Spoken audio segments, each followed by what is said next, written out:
Radio Puisalène.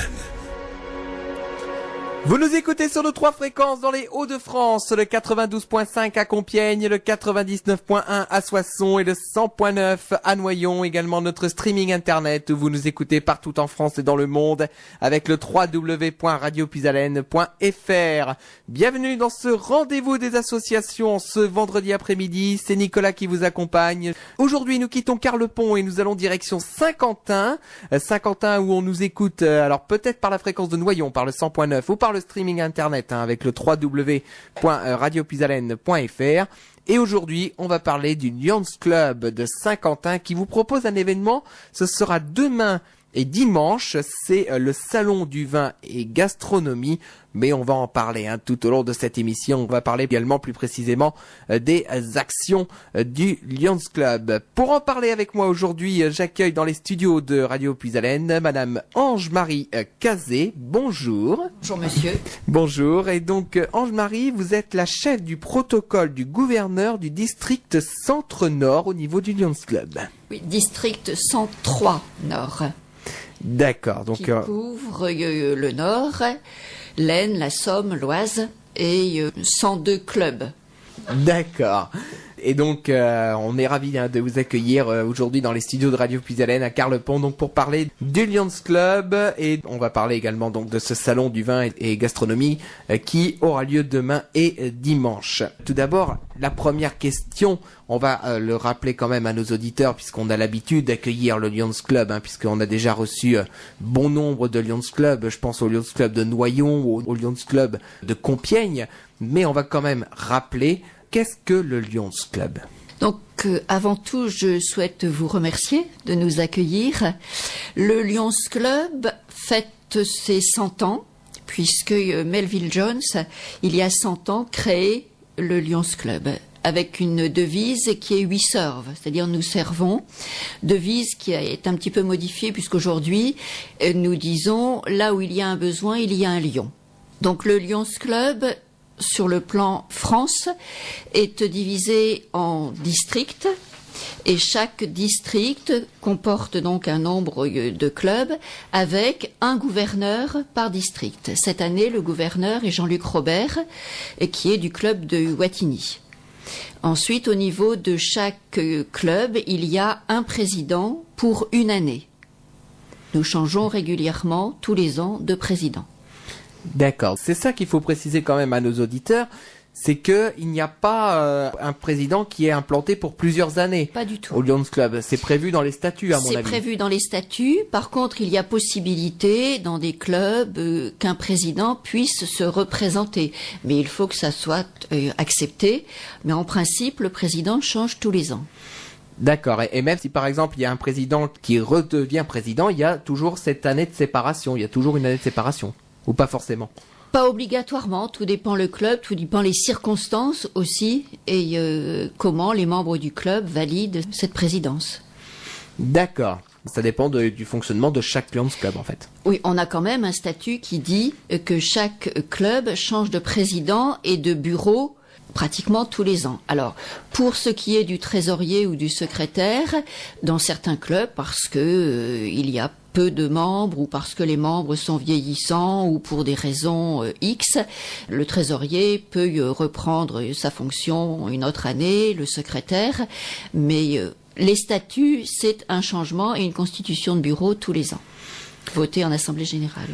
D'accord, d'accord. Et donc, vous disiez que on est dans un district. On est le district 103 Nord. D'accord. Et justement, comment en fait ça se construit ces districts ? Je prends l'exemple du district 103 Nord, par exemple.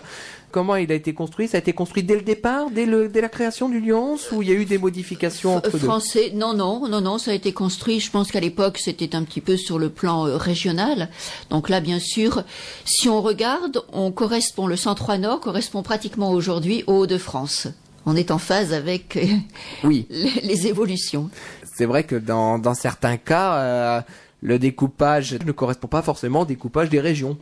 Pas obligatoirement au jour d'aujourd'hui, avec toutes les modifications qu'il y a eu sur le plan national. C'est vrai que pour prendre un autre exemple, nous, les organismes qui régulent les radios, par exemple, au niveau de ce qu'on appelle les CTA, donc les comités territoriaux de l'audiovisuel, Par exemple, au niveau de Radio Puisalène, on est à cheval sur 2 CTA. Voilà. On est sur le CTA de Lille et de Paris. Parce que le département de l'Oise correspond à Paris, Voilà. alors que le département de l'Aisne, où on a notre fréquence de Soissons, correspond au CTA de Lille. Voilà. Donc, Voilà. c'est- Donc, ça dépend, pour en fait. l'instant, voilà. Donc là, on a parlé donc vraiment des Lions. Quelles sont justement les principales missions au niveau national? Il y a, je suppose, plusieurs missions, plusieurs actions. Alors, ce sont des clubs services avec une orientation humanitaire et qui là évolue un petit peu en ce moment, notamment pour le district Centre Nord, puisque notre gouverneur a souhaité plutôt développer l'humanité, la bienveillance. L'humanitaire sont des actions qui correspondaient tout à fait à la société d'il y a quelques années, c'est-à-dire que c'est le diabète, c'est la journée mondiale de la vue, c'est le téléthon, voilà, ce qui était tout à fait logique. Aujourd'hui, on voit bien que la société évolue et que les membres attendent, enfin les nouveaux membres attendent sans doute autre chose. Et donc, on est en voie, je dirais, de mutation. Jean-Luc Robert a souhaité cette année avoir une orientation plus humanité. Il est plus dans ce qu'on appelle le PPLV, c'est-à-dire la préparation pour la vie. Aller au niveau des écoles, essayer de voir comment on peut entendre, écouter et partager les souffrances des uns des autres, faire parler, donc s'adapter, si vous voulez, aux besoins actuels de la société, puisqu'il faut bien constater qu'on est dans une société plus individualiste, et donc il faut que nous aussi, nous évoluions en même temps que la société et les attentes de la société. D'accord. En fait, je pense pas que vous restez sur vos acquis, mais que vous allez sur d'autres terrains ou sur d'autres actions. Je pense que c'est en partie la survie du lyonisme. Il faut que nous suivions les évolutions. Alors, ça ne veut pas dire qu'on va laisser tomber le Téléthon, qu'on va laisser tomber la Journée mondiale de la vue. C'est pas ça. C'est pas du tout l'objectif. Mais l'objectif est peut-être d'amener d'autres actions plus en phase avec les attentes des uns et des autres. D'accord. En tout cas, le message est vraiment passé. Justement, entrons maintenant dans le détail du Lions Club de Saint-Quentin. Oui. On a bien compris que voilà, il y avait différents clubs effectivement qui étaient par rapport aux villes ou aux grandes villes ou aux agglomérations. Et donc à Saint-Quentin, le Lions Club est implanté depuis combien de temps? Alors, justement, cette année, le Lions Club fête ses 60 ans. Et nous allons organiser le 9 juin une manifestation pour fêter les 60 ans du Lions Club de Saint-Quentin, avec en même temps le Lions Club de Laon, qui fête aussi ses 60 ans, et le Lions Club de Vervins. Saint-Quentin ayant été parrain du Lions Club de Vervins. Donc 3 clubs qui vont fêter leurs 60 ans. D'accord. C'est quand même un bel âge, 60 ans. C'est un bel âge, c'est un très bel âge. Et donc, il y a 60 ans, on avait des membres fondateurs et on poursuit aujourd'hui leurs manifestations et leurs actions. Au niveau d'un club, on a donc un président. Cette année, le président, c'est Jean-Jacques Thomas. Et on a un bureau qui est constitué d'un secrétaire, un trésorier, un chef du protocole. Et je n'oublie personne, je crois. Après, bien sûr, on a toutes les parties, comme là actuellement, on a une personne qui est présidente des effectifs. Et on a après, on décline dans les clubs en fonction des besoins. Alors justement, est-ce que vous pourriez préciser à nos auditeurs, par exemple, quand vous dites le terme de présidente des effectifs, Oui. pour ceux qui ne connaissent pas forcément les Lions ou qui ne sont pas dans l'univers des Lions, est-ce que vous pouvez préciser à nos auditeurs en quoi consiste ce rôle, par exemple, de présidente des effectifs? Oui, alors avant, je vais corriger, parce que j'ai omis de parler du vice-président. On a toujours un vice-président qui prend la succession. Donc le président des effectifs, c'est une personne qui a accepté la présidence, qui a été acceptée par les membres du club, et qui va faire en sorte de chercher de nouveaux membres. Donc, à cet effet, sur Saint-Quentin, la présidente des effectifs, qui est Catherine Pinchon, paste présidente, organise le 13 mai de mémoire un petit cocktail où chaque membre va venir avec une personne de sa connaissance qui serait susceptible d'être intéressée par le Lions et entrer dans notre club. D'accord. Donc là, effectivement, je comprends mieux ce rôle de présidente des effectifs. Voilà. C'est un petit peu son rôle, si je comprends bien, c'est d'amener d'autres personnes qui ne connaissent pas forcément l'univers Lyons Voilà. À découvrir et à rentrer. Voilà. À découvrir au cours d'une manifestation. Donc c'est une soirée, un petit cocktail, où les uns et les autres expliqueront ce qu'ils font, pourquoi ils sont entrés dans le Lions Club, et puis leurs attentes et leurs soucis de faire vivre ce club, ce Lions Club. D'accord. Et on note souvent ces images d'Épinal qui disent que le Lions Club, c'est un club qui est un peu fermé sur lui-même. C'est ouvert à tout le monde.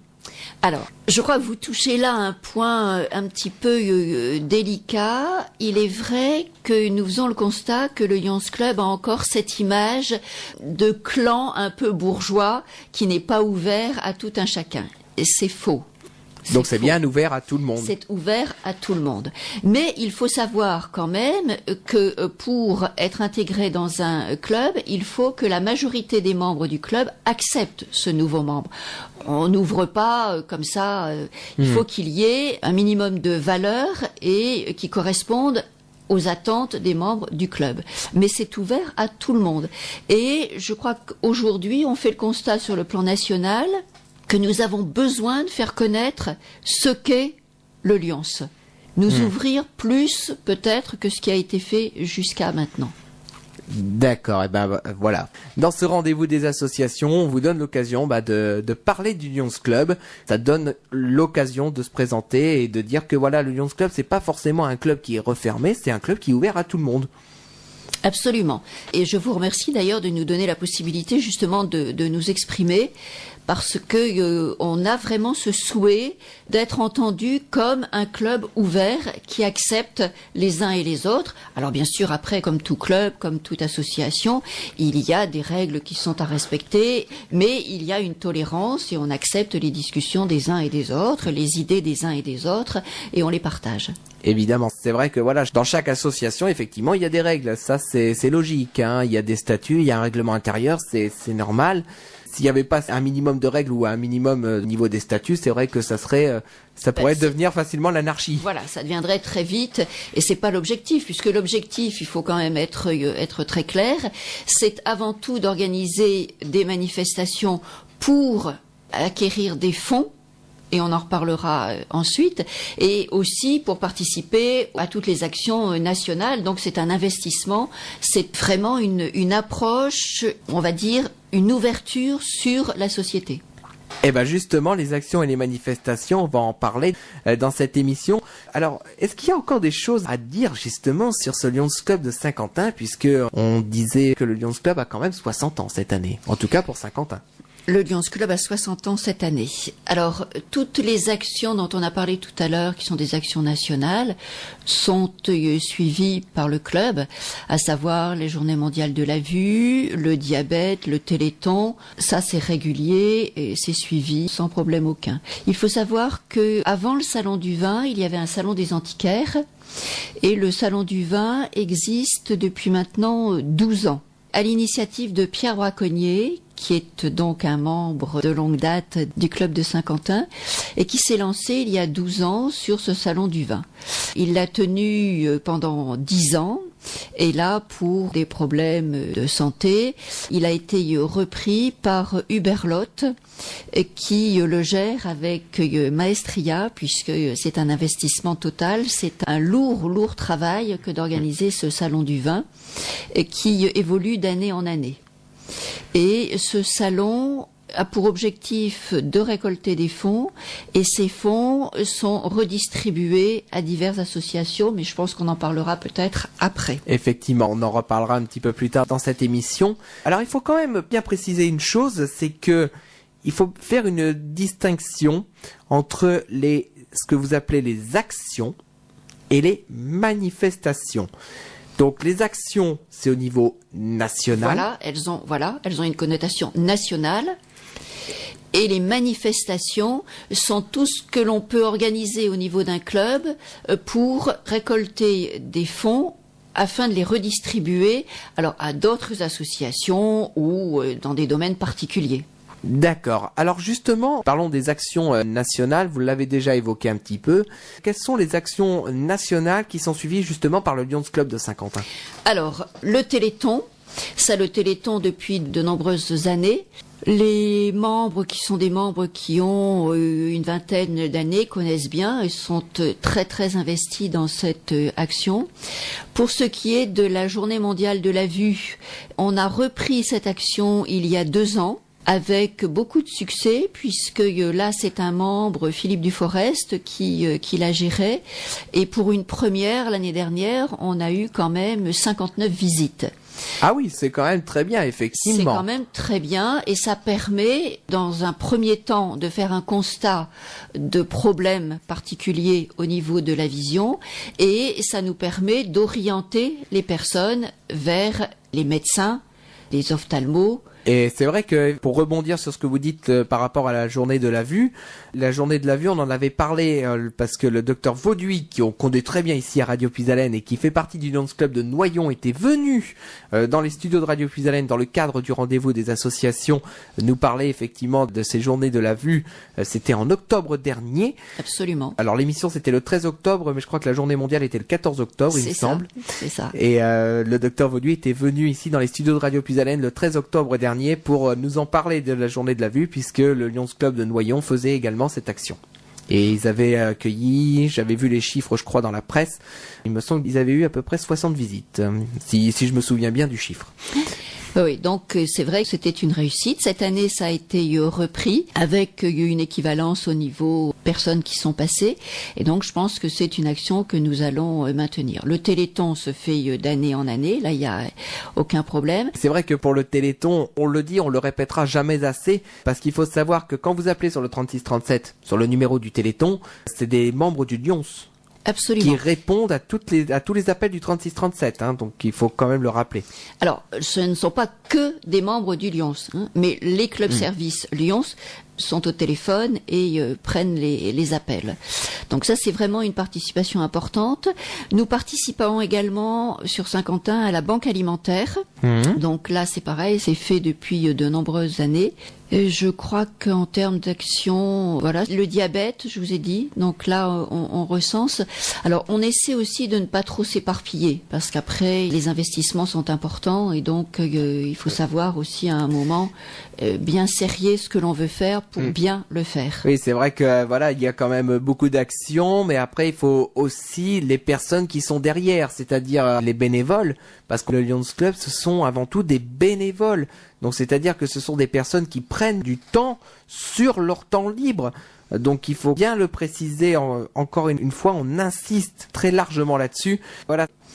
Donc c'est vrai qu'on privilégie, on fait peut-être pas beaucoup d'actions au niveau du club de Saint-Quentin, mais on les fait à fond.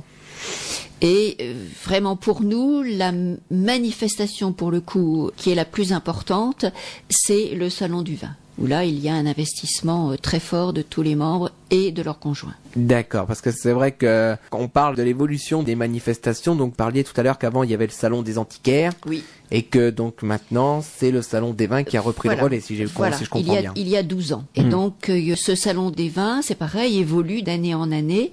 On essaie et notamment Pierre Braconnier et Hubert Lotte ont essayé de s'adapter à la demande des personnes qui viennent, sachant qu'il y a quand même à peu près 1500 personnes qui visitent ce salon. Ah oui, c'est quand même un grand salon. C'est un grand salon. On a la chance, et je vais me permettre là de remercier la mairie de Saint-Quentin, précédemment Xavier Bertrand et aujourd'hui Frédéric Macaret, de nous mettre à disposition des locaux pour organiser ce salon. C'est la 12e édition, 12e édition. Dans quelle grande salle à Saint-Quentin a lieu cet événement? Alors, la mairie donc a mis à notre disposition le stade Marcel Bienfait. Je vais vous donner l'adresse, rue Pierre Chocard, quartier Neuville, 0200 Arly. C'est très bien fléché. Il y a des membres du club qui, depuis ce matin, font le tour et flèchent pour que vous puissiez trouver, quel que soit l'endroit d'où vous arrivez. D'accord. De mon avis, ils doivent avoir du courage. Oui. Donc, fléché. Depuis hier après-midi, une dizaine de membres du club sont arrivés sur le site. Le matin, la mairie est venue installer, a mis à disposition toutes les grilles caddie, le matériel, l'électricité dont nous avons besoin. Et hier après-midi, les membres du club, une dizaine de membres, sont venus pour positionner les grilles et installer les stands. Sachant que cette année, nous avons 46 stands, une grosse progression au fil des ans, puisque nous étions aux alentours de 30-32, et là, cette année, 46, avec 23 stands vin et 23 stands gastronomie. Ah, c'est vraiment équitable là cette année. Voilà, vous avez fait 23, ça y est. Voilà. Donc au niveau vin, on a pratiquement toutes les régions de France qui sont représentées. Une œnologue qui sera sur place pour conseiller les visiteurs et leur donner des éléments pour leurs achats éventuels. On a donc du champagne, bien sûr, puisque c'est pratiquement la région. On a un vin d'Alsace, on a des vins de Loire, des vins de la vallée du Rhône, du sud-est, du sud-ouest. Et des prix qui vont d'un prix relativement peu cher à, bien sûr, des vins qui sont beaucoup plus onéreux pour les connaisseurs, et on doit reconnaître qu'on a des visiteurs qui repartent avec pas mal de chargements. Avec leur cargaison pour l'année, en fait, voilà, évidemment. Absolument. Et c'est vrai qu'on va quand même le préciser, l'abus d'alcool est dangereux pour la santé, il faut que le consommer avec modération, évidemment. C'est normal. Eh oui. En termes de gastronomie, on a un petit peu tout, On a des champignons, du thé, de la liqueur, des plats cuisinés, tout pour l'apéritif, des confitures, des épices, des macarons, des poissons fumés, des foie gras, du nougat, de la vodka, du maroilles, des produits antillais, de l'épicerie fine, des haricots de Soissons, des olives, lapins, ravioles, chocolat, escargots. Ah, il y a vraiment de tout, là. Chacun peut trouver son bonheur. Là, il y a vraiment de tout. Là, au niveau gastronomie, il y a tout ce qu'il faut, et même au niveau du vin, il y a tout ce qu'il faut. Effectivement. Il faut savoir aussi qu'à partir de demain, 12h, il y a une restauration sur place. La restauration, chose, je pense, qui est à dire, est faite par les membres du club et les conjoints. Tout est fait par les membres dans la cuisine qui est mise à notre disposition. Eh ben, je pense qu'on peut féliciter quand même le travail des bénévoles du Lyons qui, à mon avis, doivent être mobilisés depuis, je sais pas depuis combien de temps vous êtes mobilisés sur cet événement. Alors, pour ce qui est du responsable et de Michel Pinchon, qui l'accompagne, ils y sont depuis le mois de septembre, puisque il faut appeler tous les viticulteurs, leur demander s'ils sont d'accord.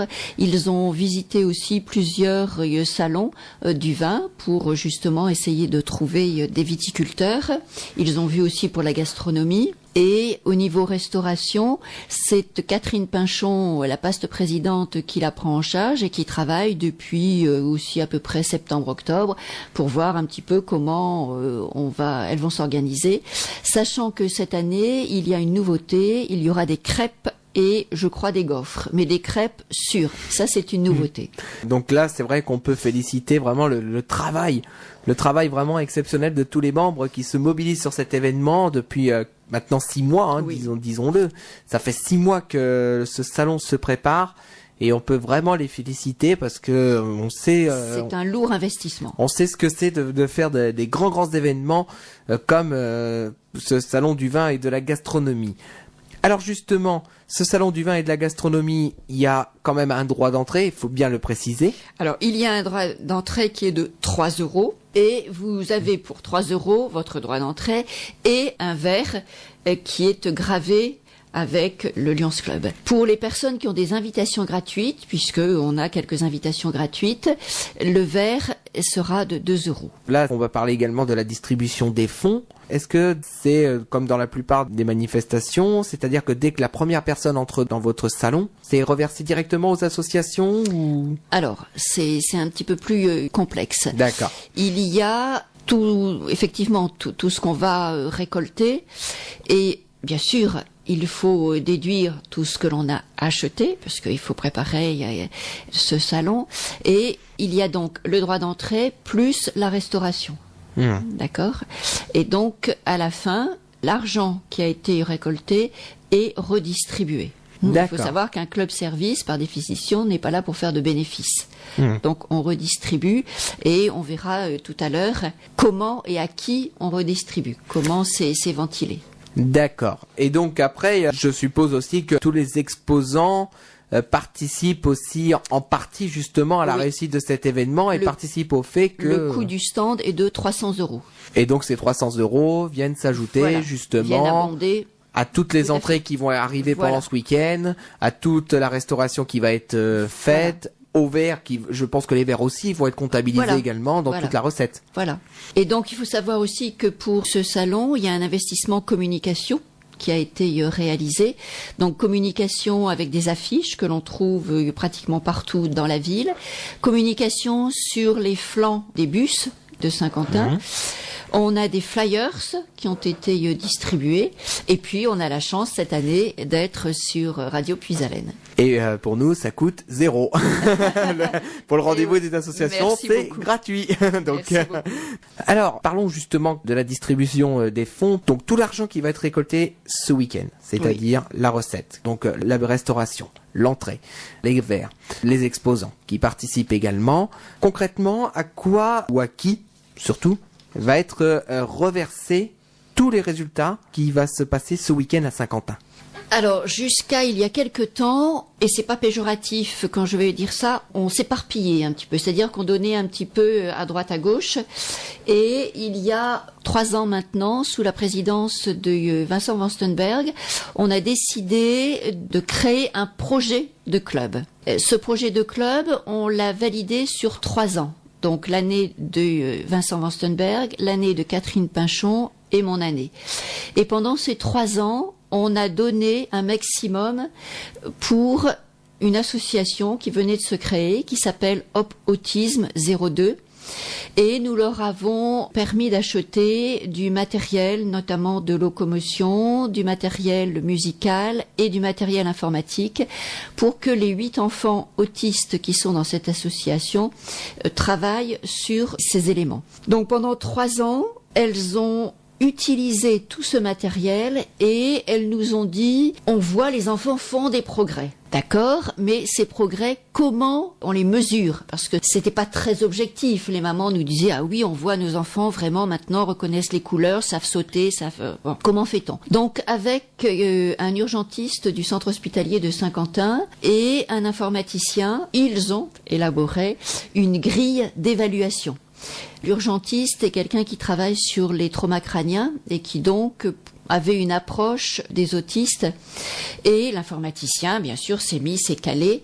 Donc ces grilles d'évaluation ont été élaborées l'année dernière, et là, elles objectivent en notant les progrès par rapport à la motricité, à la concentration, voilà. Donc ça a été fait, et au bout des 3 années, elles nous ont dit, nous maintenant, on souhaiterait faire une pause, c'est-à-dire qu'on ne veut plus acheter de matériel pour acheter du matériel, on souhaiterait faire une pause de façon à bien travailler sur l'évaluation. Et donc cette année, le président, Jean-Jacques Thomas, a décidé de travailler avec un club, qui est le club de Carvin, qui depuis 10 ans donne à un petit village de Côte d'Ivoire pour la création d'une école. Et cette année, nous, on va abonder leurs dons pour la création d'une salle de théâtre. D'accord, donc là, l'objectif vraiment cette année, pour le Salon du vin et de la gastronomie, c'est d'aider cette association pour la Côte d'Ivoire. Voilà, pour la Côte d'Ivoire. Sachant, parce que très souvent, il nous a été dit, oui, mais l'argent part là-bas et on ne sait pas ce que ça devient. Là, pas du tout, puisque le responsable, qui est Bernard Fontaine et qui est un consul honoraire, donc consul Côte d'Ivoire, pour la France, va sur place et a passé des contrats avec le pays, et on sait exactement à quoi l'euro prêt est utilisé. Oui, parce que c'est vrai qu'on pourrait se dire, bah oui, mais c'est bien beau, on fait un geste en participant, en payant l'entrée ou quoi, mais derrière on ne sait pas. Bah là non. Là il y a bien une transparence. Il y a une transparence très précise. Très précise. Et c'est vrai qu'en ce moment, vu les temps qui courent, c'est important d'avoir de la transparence et de savoir exactement qu'est-ce qui a été dépensé à tel euro, telle action, etc. Absolument. Et avec le reste des fonds, on donne la possibilité à 5 enfants cette année. Moi, l'année dernière, j'avais donné 3 enfants. Cette année, 5 enfants. Donc, dans le cadre des 5000 enfants dont je vous ai parlé tout à l'heure, 5 enfants de partir à la mer en vacances pendant 8 jours. D'accord. J'ai la sensation justement que cette opération-là des 5000 enfants, c'est une opération nationale parce que j'ai déjà entendu parler justement de cette opération en recevant les autres Lions Club dans le rendez-vous des associations. Oui, c'est ce qu'on avait évoqué tout à l'heure. Il y a peut-être d'autres choses à préciser sur la distribution des fonds ou peut-être sur ce salon du vin et gastronomie de Saint-Quentin. Je crois qu'on a fait le tour des principales orientations. Il faut savoir aussi que sur ce salon, donc restauration, que les membres du club sont là pendant les 48 heures. Il y a un accueil qui est réalisé par les membres avec une responsable qui est la vice-présidente Sylvie Pinchon qui va gérer pendant les 48 heures. La nouveauté, donc je vous ai dit les crêpes, parce qu'on pense que ça, quand les enfants viennent, ça peut être ah bah oui, ça peut être le bon moment. Et puis surtout dire aussi que tous les stands, tous les exposants sont vraiment partie prenante, jouent le jeu.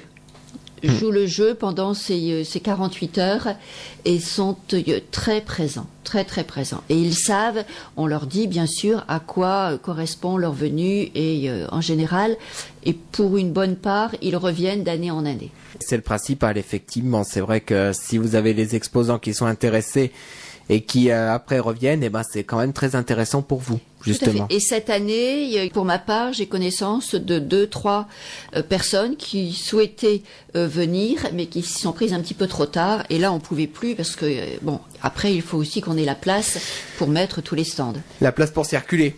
C'est sûr. Et puis voilà, les normes de sécurité à respecter, donc la place pour circuler, et puis que ça soit bien organisé. D'accord. On va rappeler les informations essentielles pour les auditeurs qui viennent seulement de nous rejoindre sur notre antenne. Alors, donc ce salon du vin et de la gastronomie donc a lieu à Saint-Quentin. À quel endroit précisément ? Alors, ce salon a lieu au stade Marcel Bienfait, rue Pierre Chocard, quartier Neuville, 02 100 Arly. Il est très bien indiqué. Quand vous arrivez dans Saint-Quentin, il est très bien indiqué puisque des membres, depuis ce matin et cet après-midi, flèchent. Il y a aussi un très grand parking, donc pas de souci pour vous garer. Nous sommes ouverts de 10h à 19h et vous pouvez, à partir de 11h30, 12h, vous restaurer au niveau du salon. Ce salon comporte 46 stands, 23 stands de vin et 23 stands de gastronomie. Et pour une première, cette année, des crêpes. Voilà, on rappelle donc les informations. Alors on rappelle également le tarif qui est proposé. 3 € l'entrée et vous avez un verre gravé en même temps pour vous permettre de déguster aux différents stands. Si vous avez une invitation gratuite, c'est 2 € pour vous procurer le verre. Et on rappelle encore une fois que toutes les recettes qui vont être faites sur ce week-end, donc aussi bien l'entrée que les verres, que la restauration, que les exposants, que les stands des exposants, tout va être centralisé. Ça fera donc une recette qui sera redistribuée donc sur 2 actions. Donc les 5 enfants. Les 5000 enfants pour envoyer 5 enfants pendant 8 jours en vacances à la mer et le projet en coordination avec le club de Carvin pour une salle de théâtre en Côte d'Ivoire, un petit village, à la suite de l'intervention du consul honoraire Bernard Fontaine. Il faut savoir aussi que pour le salon, toute la publicité a été faite par une plaquette et on remercie tous les sponsors qui, cette année, ont beaucoup participé et un merci aussi particulier aux membres Dominique Ditch qui s'est investi énormément auprès des sponsors. Cette plaquette a été envoyée dans toutes les mairies, a été bien sûr envoyée à tous les sponsors. À l'intérieur, vous y trouvez les stands qui participent à notre salon et la liste des membres du club ainsi que tous les sponsors qui nous ont aidés et qui nous aident pour ce projet de club.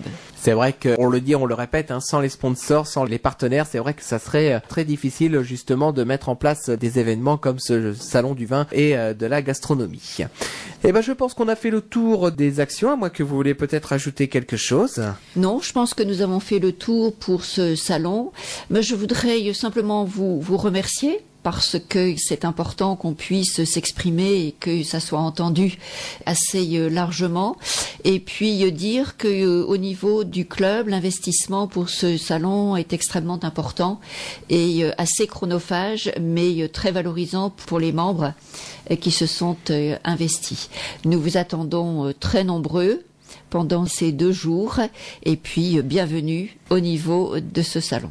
Eh ben, je pense que c'est le mot de la fin de ce rendez-vous des associations. En attendant, on va vous remercier, Madame Ange-Marie Cazé, d'être venue au micro de Radio Puisalène ici à Carlepont. Donc, je rappelle que vous êtes chef du protocole du gouverneur du district Centre-Nord du Lions Club de Saint-Quentin. On va vous souhaiter une agréable fin de journée et surtout, on va vous souhaiter très bon courage pour ce week-end parce que je crois qu'il va y avoir énormément de travail. En tout cas, on l'espère pour vous. Merci beaucoup et nous vous attendons très nombreux à ce salon. Merci à vous, Nicolas. Merci beaucoup. Très bonne fin de journée à vous.